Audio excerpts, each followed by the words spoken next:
How debits and credits are different in the bank statement. How you record debits and credits in your business bank account is when you add a transaction. When you get the money in, you record a debit because that's an increase in asset.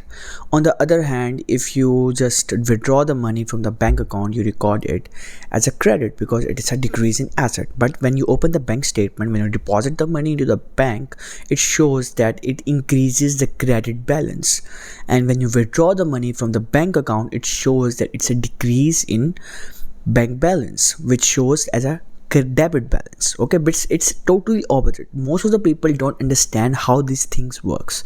So well, basically you have to first understand that when bank is sending you a bank statement, it's sharing its insights according to his point of view. When you go and open a bank account in the normal bank, what they do is they get your accounting details, and then they open a liability account in their records. So bank statement is typically showing up from a point of view of a bank, not you.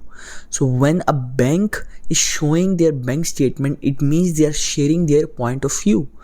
So it means when you deposit money into your bank account, and it means it increasing their liability. So their liability increases, then what will happen? Their credit balance will increase. So whenever you deposit the money, you will see that the credit balance will increase because their liability will increase as you deposit the money. So that's why you see credit balance increases when you deposit the money.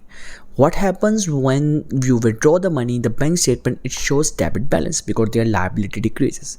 So that's how the debits and credits are different into a bank statement rather than the cash records or banking records in your bank account details. I hope this helps.